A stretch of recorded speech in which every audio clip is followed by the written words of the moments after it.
Assalamualaikum warahmatullahi wabarakatuh.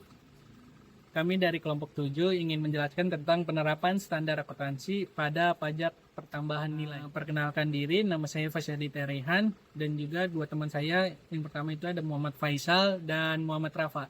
Yang pertama itu ada pajak pertambahan nilai. Pajak pertambahan nilai adalah pajak konsumsi barang dan jasa di daerah pabean yang dikenakan secara bertingkat di setiap jalur produksi dan distribusi. Pajak pertambahan nilai atau PPN merupakan pajak tidak langsung. Artinya pajak yang di akhirnya dapat dibebankan atau dialihkan kepada orang lain atau pihak ketiga. Diperlukan perhitungan yang benar pada saat menghitung dasar pengenaan pajak dalam penyusunan laporan keuangan. Mengharuskan mencatat akun jurnal tiap transaksi penjualan, kena pajak atau jasa kena pajak dalam metode akuntansi dari tahap pencatatan sampai dengan tahap pelaporan PPN melakukan untuk meminimalisir beban pajak perusahaan.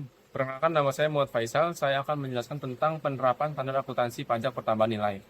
Penerapan akuntansi pajak pertambahan nilai terkait dengan transaksi penjualan dan pembelian jasa kena pajak dan barang kena pajak.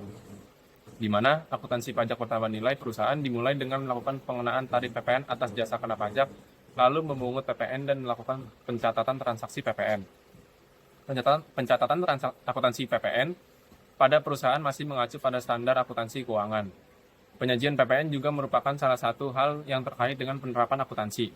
PPN disajikan pada laporan neraca. Pada saat pembuatan laporan keuangan harus dapat menggambarkan apakah terjadi PPN kurang bayar atau lebih bayar. Selanjutnya itu ada penyotoran dan pelaporan pajak pertambahan nilai. Setiap wajib pajak yang sudah dikukuhkan sebagai pengusaha kena pajak atau PKP harus menyetorkan PPN dan melaporkan SPT masa PPN paling lama akhir bulan berikutnya setelah berakhirnya masa pajak, tepatnya pada tanggal 30 atau 31 bulan berikutnya setelah berakhirnya masa pajak. Jika terlambat melaporkan dan menyetorkan akan berakibat didenda sebesar Rp500.000 menurut UU KUP pasal 7 ayat 1. Halo semuanya, perkenalkan nama saya Muhammad Rafa. Di sini saya akan menjelaskan contoh perusahaan, yaitu PT Trans Engineering Semesta. PT Trans Engineering Semesta atau TES berdiri pada tahun 2002 dengan kantor dan gudang milik sendiri berada di Kota Medan, Indonesia. Pada saat bersamaan, kami juga telah menyiapkan layanan khusus telekomunikasi dengan fokus pada instalasi power system, instalasi jaringan dalam satu paket layanan logistik yang terpadu, di mana perusahaan sudah memenuhi syarat subjek pajak pertambahan nilai yang sudah cukup lama beroperasi di Indonesia dan seluruh jasa yang dijual merupakan objek PPN. Baik, selanjutnya saya akan menjelaskan contoh perhitungan. Pada masa pajak Februari 2014, pada bulan Februari 2014, PT Trans Engineering Sentosa melakukan penjualan atas jasa instalasi, transportasi, dan konstruksi sebesar Rp389.373.587, di mana jumlah PPN masukan pada bulan tersebut adalah sebesar Rp40.000. Berikut adalah jurnal pada akhir bulan terkait dengan transaksi di atas. Yang pertama itu ada DPP penjualan bulan Februari sebesar Rp383.587.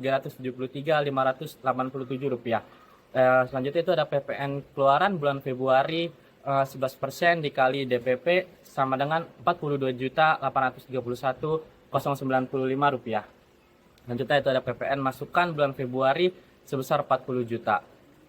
Selanjutnya itu ada pencatatan untuk bulan Februari, pencatatan penjualan JKP.